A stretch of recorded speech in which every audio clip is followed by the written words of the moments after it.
এপিসোডের শুরুতেই আমরা দেখতে পাই যে সুচিয়ানের বোনকে যখন সেই লোকটি চর মারে তখন সুচিয়ান অনেক রেগে যায়। সে তখন সেই সৈন্যদের মেরে সেই লোককে মারতে যায়, কিন্তু তখন একটি কনস্টেবল তাকে থামায়। সে বলে যে তুমি যদি তাদেরকে মারো তাহলে তোমাকে তারা ছাড়বে না, আর তুমি তো তাদের নিচেই কাজ করো, তাই তুমি চাইলেও কিছু করতে পারবে না। তো এই কথা বলার জন্য সুচিয়ান আর কিছু বলে না। এরপরে সে সেই কনস্টেবলকে বলে যে আপনি আমার বোনদের ভালোভাবে বাসায় ফিরে নিয়ে যান। একথা বলার পরে তারা সুচিয়ানকে নিয়ে সেখান থেকে চলে যায়। অন্যদিকে আমরা সুচিয়ানের বসকে দেখতে পাই, যে কিনা অ্যাস্ট্রোনমিক্যাল ব্যুরোতে চলে গিয়েছিল।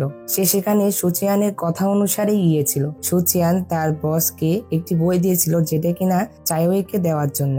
এরপর আমরা কিছু শিষ্যদের দেখতে পাই যারা কিনা বলছিল যে কতদিন ধরে আমাদের মাস্টার এই ফেক ট্যাক্স সিলভার তৈরি করার চেষ্টা করছেন, কিন্তু তিনি বারবার ফেল হচ্ছেন। আমার তো বিশ্বাস হচ্ছে না যে এত ট্যালেন্টেড মাস্টার কিভাবে ফেল হচ্ছে। তখন আমরা দেখতে পাই তাদের মাস্টার সেই সিলভারটি তৈরি করার চেষ্টা করছিল, কিন্তু তখনই সেখানে একটি বড় ব্লাস্ট হয় আর যেটাতে সে সেখানে পড়ে যায়। আর তার মুখটি অনেক হাস্যকর ছিল। তো তার নাম ছিল সং চিং, আমরা তাকে সং বলে ডাকবো। সে অ্যাস্ট্রোনমিক্যাল ব্যুরোর 6th র্যাঙ্ক অ্যালকেমিস্ট ছিল। তো এরপর সবাই মিলে তাকে তুলে, আর তখনই সেখানে একটি শিষ্য এসে সংকে বলে যে সিনিয়র চাইওয়ের জন্য একটি মেসেজ, সুচিয়ান বিপদে আছে, তাকে হেল্প করতে হবে। এই কথা বলে সে সংকে সেই বইটি দেয়, যে বইটি কিনা ফেক ট্যাক্স সিলভার তৈরি করার ছিল। এটি দেখে সং তো অনেক খুশি হয়ে যায়। তো তখন সং সেই বইটি পড়ে, কিন্তু সে সেটি পড়ে কিছুই বুঝতে পারে না, কারণ সেই বইয়ে যা লেখা ছিল সেগুলো তো সব আধুনিক যুগের লেখা ছিল, যার জন্য সে সেই লেখককে খুঁজতে চায়, অর্থাৎ সুচিয়ানকে খুঁজতে চায়। আর আমরা দেখতে পাই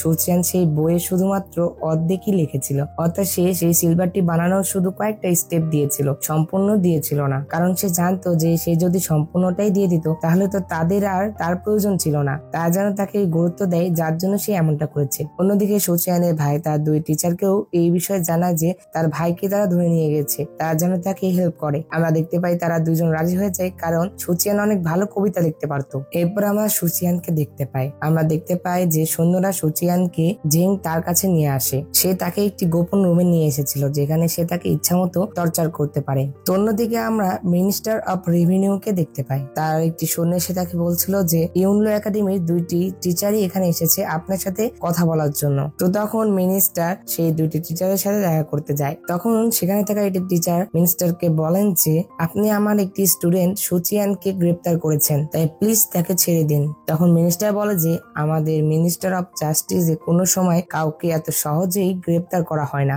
আমাকে তাই ভালো করে বলুন যে কি ঘটেছে। তারা যখন এই কথা বলছিল তখনই সেখানে সং তার শিষ্যদের নিয়ে চলে আসে। আর তখন সং মিনিস্টারকে বলে যে আমি এখানে এসেছি একটি লোককে ছেড়ে দেওয়ার জন্য। তখন মিনিস্টার বলে যে কে সে? তখন সংও বলে যে সুচিয়ান। এই কথা শুনে তো সেই 2টি টিচারও অবাক হয়ে যায়। সং বলে যে সুচিয়ানকে ভুলবশত গ্রেপ্তার করা হয়েছে, তাই তাকে তাড়াতাড়ি ছেড়ে দিন। তখন মিনিস্টার তার সেই সৈন্যটিকে জিজ্ঞাসা করে যে সে কি সুচিয়ানকে গ্রেপ্তার করেছে কিনা। তখন সে সেটা স্বীকার করে। তো সে যখন মিনিস্টারের সামনে সকল সত্য কথা বলে দেয় তখন মিনিস্টার সুচিয়ানকে রেহাই করতে বলে। অন্যদিকে আমরা সুচিয়ানকে দেখতে পাই জুও সুচিয়ানকে অনেক আঘাত করেছিল। সে যখন তাকে নির্যাতন করছিল তখনই সেখানে তার বাবার সৈন্যরা চলে আসে সুচিয়ানকে নেওয়ার জন্য। এরপরে তারা সুচিয়ানকে নিয়ে সেখানে চলে আসে। বাইরে আসার পর সুচিয়ান জুওকে বলে যে কিন্তু একদিন আমি আবারও তোমার সাথে পরিচিত হব, যখন আমি অ্যাস্ট্রোনমিক্যাল ব্যুরোর নিউ ডিসিপাল হব।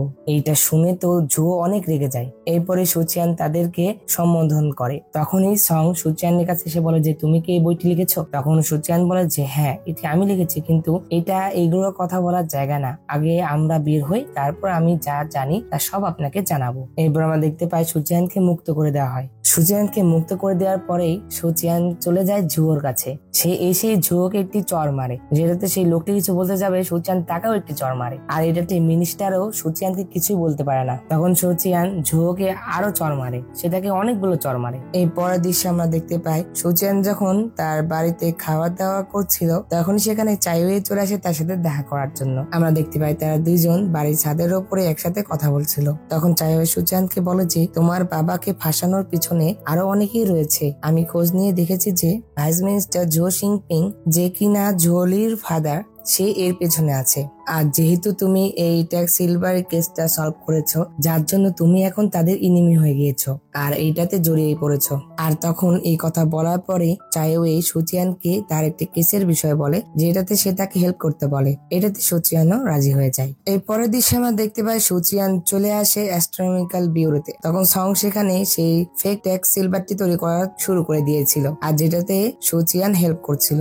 এরপরে সুচিয়ান তাদেরকে সেটি বানানো ভালোভাবে শেখাচ্ছিল। সে তাদেরকে একটি বোর্ডে লিখে শেখাচ্ছিল। তো তখন সুচিয়ান তাদের বোঝানোর পর বলে যে আমি আমার এই বইটি এই ব্যুরোর সাথে শেয়ার করতে চাই, কিন্তু এটি আমি ফ্রিতে দিব না। তখন সং বলে যে তাহলে তুমি তোমার প্রাইস বলো। তখন সুচিয়ান বলে যে এই বইটি কোনো টাকা দিয়ে কিনা যাবে না, এটা অনেক এক্সপেন্সিভ। এরপরে আমরা দেখতে পাই সং সুচিয়ানকে একটি রুমে নিয়ে আসে আর তাকে একটি ম্যাজিক সোয়ার্ড গিফট করে, যেটা কিনা এই অ্যাস্ট্রোনমিক্যাল ব্যুরোর হেড তাকে দিয়েছিল।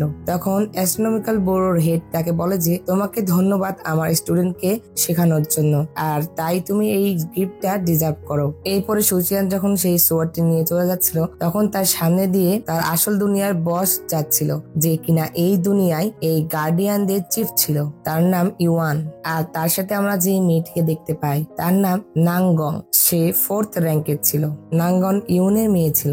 ইউন সঙ্গের সাথে দেখা করলে সং তাকে সুচিয়ানের বিষয়ে বলে যে সে কতটা স্পেশাল। অন্যদিকে আমরা গ্র্যান্ড প্রিন্সেসকে দেখতে পাই, যার নাম হোয়াই চিং, যে কিনা সুচিয়ানের কবিতা পড়ছিল। তার এই কবিতাটি অনেক ভালো লাগে। সে তখন বলে যে আমি জানতে চাই যে এটি কোন স্কলার লিখেছে। তখন সেখানে আমরা ইউনলু একাডেমি হেডকে দেখতে পাই। সে বলে যে সে কোনো স্কলার নয়, বরং সে সাধারণ একটি কনস্টেবল। সে ইউনলু একাডেমিতে এসেছিল সেই দুটি টিচারের সাথে দেখা করার জন্য। আমরা দেখতে পাই সুচিয়ানকে দেখে তারা দুজন তো অনেক খুশি হয়ে যায়। আমরা দেখতে পাই যে সুচিয়ান এখানে এসেছিল তার বোন লিং এর জন্য, কারণ জুও সুচিয়ানকে বলেছিল যে সে লিংকে ধরে আনবে। আর যেহেতু তার বোন বিপদে, তার জন্য সে তার বোনকে এই একাডেমিতে ভর্তি করার জন্য এসেছে, যাতে তার কেউ কোনো ক্ষতি করতে না পারে। সেই বিষয়ে সেই দুইটি টিচারকে জানায় এবং সে তাদেরকে হেল্প করতে বলে। আমরা দেখতে পাই সেই দুইজন বলে যে যদি তুমি আমাদের ভালো একটি কবিতা উপহার দিতে পারো তাহলেই আমরা তোমাকে সাহায্য করব। আমরা দেখতে পাই তারা সুচিয়ানকে 20টি কবিতা লিখতে বলে। এরপরে সুচিয়ান তার ভাইকে দিয়ে সবগুলো কবিতা লিখতে শুরু করে দেয়। তবে সে বড় বড় কবিতা নয়, বরং বাণী টাইপের কবিতা লেখে, যেগুলো 3-4 লাইন করে। এরপর সুচিয়ান সেই দুই টিচারকে এটি দেখায়। তখন তারা দুজন বলে যে কি ব্যাপার, এগুলো এত ছোট কেন আর অর্ধেক কেন? তখন সুচিয়ান বলে যে আমি এখন শুধুমাত্র এটুকুই লিখতে পারি, আমি আপনাদের জন্য পরবর্তীতে এগুলো ফুল লিখে দিব, কিন্তু আপাতত এটাই রাখুন। তখন তারা দুজন রাজি হয়ে যায়। তো সুচিয়ান চলে যাওয়ার পরে সেই দুই টিচারের মধ্যে মারামারি লেগে যায় সুচিয়ানের কবিতা নিয়ে, যে কে এই কবিতাটি রাখবে। তো তারা যখন সেই কবিতা নিয়ে মারামারি করছিল, তখনই সেখানে প্রিন্সেস আর সেই একাডেমির হেড চলে আসে। প্রিন্সেস তাদেরকে জিজ্ঞাসা করে যে তারা কি নিয়ে মারামারি করছে। তখন সেই টিচার বলে যে এটি আমার এক স্টুডেন্টের লেখা কবিতা, যেটি নিয়ে আমরা এমনটা করছিলাম। তখন হোয়াই চিং সেই কবিতাটি দেখে আর বলে যে এটি কে লিখেছে। তখন সেই টিচার বলে যে এটি সুচিয়ান লিখেছে। আর তখন হোয়াই চিং এটি দেখে অনেক খুশি হয়, তার কবিতাগুলো অনেক ভালো লাগে। আর সে বলে যে আমার মনে হয় যে এই ছেলেটি আমার মিশনটি কমপ্লিট করতে পারবে। তো প্রিন্সেস সুচিয়ানের কবিতাটি নিয়ে চলে যায়। এরপর আমরা সুচিয়ানকে দেখতে পাই, সে যখন তার ভাইয়ের সাথে যাচ্ছিল তখনই তারা খেয়াল করে যে তাদের কেউ ফলো করছে। তখন সুচিয়ান বুঝতে পারে এটা ঝোলির কাজ। তো তখন তারা তাড়াতাড়ি করে ঘরে চলে আসে। এরপরের দৃশ্যে আমরা দেখতে পাই যে খাওয়ার টেবিলে সুচিয়ান তার বোনকে একটি হেয়ারপিন উপহার দেয়। আর আমরা দেখতে পাই সে তার আন্টির জন্য একটি হেয়ারপিন কিনে এনেছিল। এটা দেখে তো তার আন্টি অনেক খুশি হয়ে যায়। এরপরের দৃশ্যে আমরা সুচিয়ানকে দেখতে পাই সে ইম্পেরিয়াল অফিস অফ মিউজিকে এসেছিল।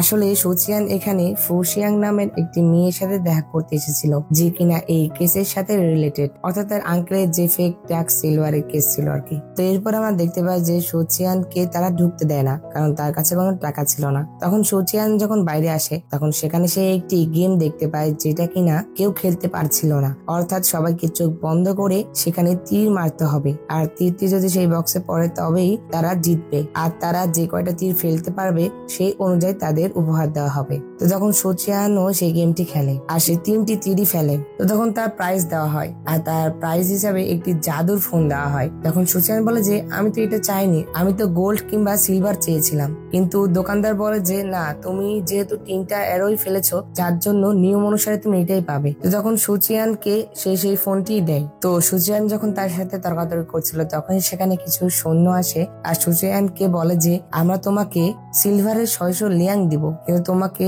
আমাদের একটি প্রাইজ জিতে দিতে হবে। এইটা দেখে তো সুচিয়ান অনেক অবাক হয়ে যায় আর সে অনেক খুশিও হয়। আর সেই লোকেরা সুচিয়ানকে সেটা বলছিল কারণ সেখানে থাকা কেউই আর এই গেমটি জিততে পারছিল না, শুধুমাত্র সুচিয়ান বাদে। আর তারা যে প্রাইজটি চাচ্ছিল সেটি একটি মালা ছিল যার নাম বোধি বিটস।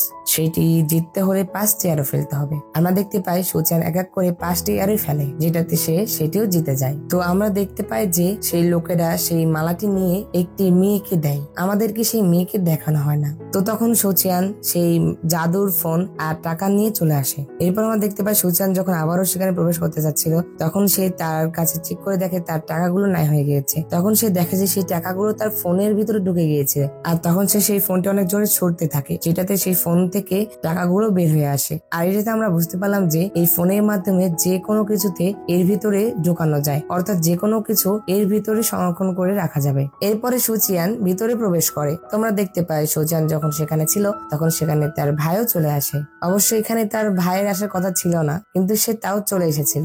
সুচিয়ান এখানে একাই আসতে চেয়েছিল, কিন্তু তার ভাই তাকে সাহায্য করার জন্য এসেছিল। আর কিছুক্ষণ পরেই সেখানে সুচিয়ানের আঙ্কেলও চলে আসে। আমরা দেখতে পাই সেখানে থাকা সকল লোকেরাই সুচিয়ানের আঙ্কেলকে চিনত, তার মানে তিনি এখানে প্রায়ই আসতেন। আর তখনই সেখানে সুচিয়ানের আঙ্কেল সুচিয়ান আর তার ছেলেকে দেখতে পায়, যেটি দেখে সে অনেক অবাক হয়ে যায়। আর এই সিনটি অনেক ফানি ছিল। তো এখানেই এই পার্টটি শেষ হয়ে যায়। তো বন্ধুরা, ড্রামাটি তোমাদের কাছে কেমন লাগলো অবশ্যই কমেন্ট করে জানিয়ে দিও। আর ভিডিওটি ভালো লেগে থাকলে অবশ্যই একটি লাইক করে দাও। আর আমার চ্যানেলে নতুন হয়ে থাকলে চ্যানেলটি সাবস্ক্রাইব করে পাশে থাকা বেল বাটনটি অল ক্লিক করে দাও, যাতে পরবর্তী ভিডিও নোটিফিকেশন সবার আগে তোমার কাছে পৌঁছে যায়। তো দেখা হচ্ছে পরবর্তী এক্সপ্লেনে। সে পর্যন্ত আল্লাহ তাআলা তোমাদের ভালো রাখুক, সুস্থ রাখুক এই কামনা করে আজকের ভিডিও এখানে শেষ করছি। আল্লাহ হাফেজ।